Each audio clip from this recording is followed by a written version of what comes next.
Aside from funding, what is the most difficult obstacles you have faced? Well, unfortunately, that's a really tough question to answer because there aren't really any major problems. Obviously, getting this film together it's quite a challenge because it's a big, ambitious film. But ultimately, the problems do always come back to funding. The one area that I really am struggling with, if I'm really honest, is obviously I'm not taking a wage from this, so I have to still do my day job, and my day job is I film like corporate videos and events, and any company that wants a video, they come to me and I do it for them. And this is actually quite a full-on job.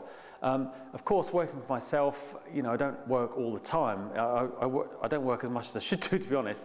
But what would be really nice is if I could just have enough money in the bank to be able to do the film and focus entirely on the film. So I suppose what I'm trying to say is it's my time is the problem, time management, trying to do the paying stuff and the fun stuff, which is the movie. If I could just dedicate my time to the fun stuff, that would be great. So that's my main challenge. Having directed my own low-budget feature film in a piecemeal approach over 2 years, what have and will be the challenges of this approach? Not just in obvious areas such as continuity, but in other areas, such as evolving directional style, which could result in an uneven tone in the finished product. Hi Andy, that's a really, really good question. You know what, I've had this movie in my head for a long time. Yes, the script's changed a lot over the the 10 years since when I started it. But I've set in stone. I got to a point with the script. I thought, well, that's it now. We'll tweak the dialogue and mess around with it a bit. But I kind of know it in my head, and I've got my style of working. I'm 48. I've been doing it quite a while now. I don't think anything revolutionary is going to happen.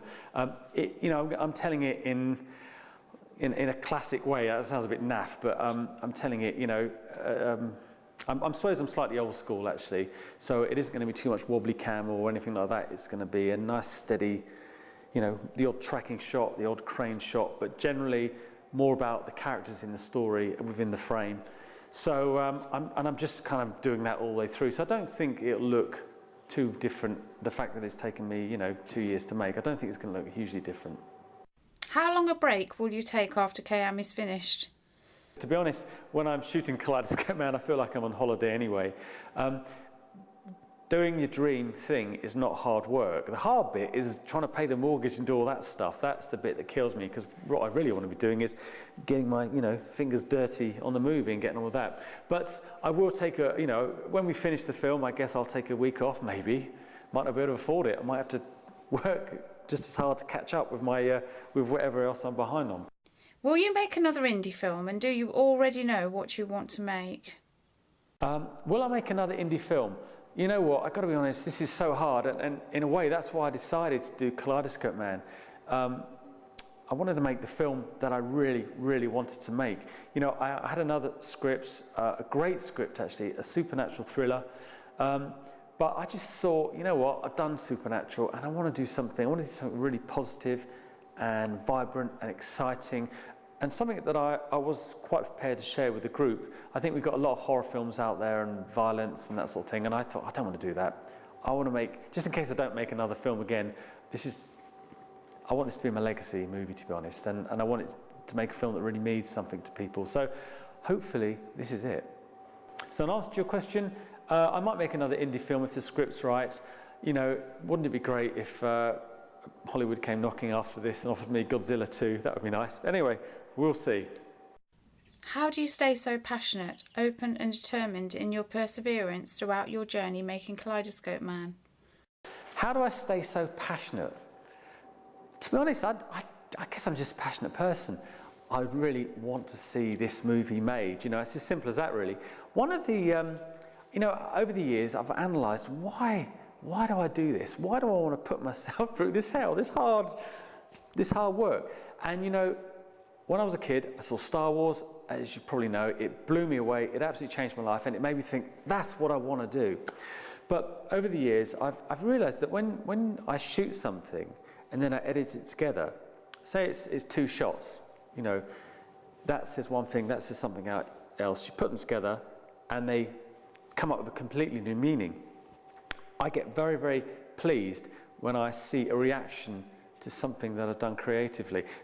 Forget the money, forget the fame, success, all of that. I really get happy when I see people enjoying my work. That really means the world to me. And I don't want to sound sort of cheesy there, and you know what? I get excited. Come on, who doesn't get excited with spaceships blasting people down the city streets and people jumping into alleys and getting blasted? And oh, come on, that's what life's all about for me. I get really excited by that. And so, you know, I've worked really hard on this script to make it magic, to make it fun.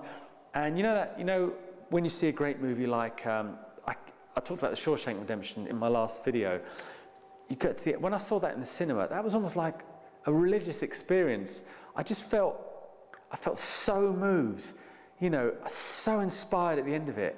And I just thought, wouldn't it be great if I could give other people that feeling? And I could witness people getting that kind of feeling for it, so that's where it comes from. There's no hidden ingredient, I'm afraid. I'm just excited to be doing what I do, and I feel really blessed, actually. That sounds so cheesy. God, I'm become a cheeseball.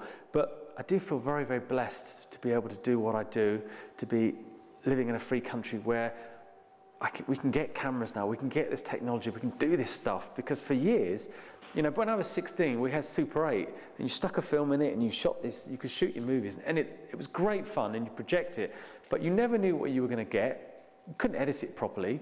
The sound was terrible, but now, what we can do now, come on, it's a really exciting time, and I feel like I'm part of a new wave, actually, to be honest, and that's where my passion comes from, that's where my excitement comes from. So, there's a really cheesy answer there, but there you go.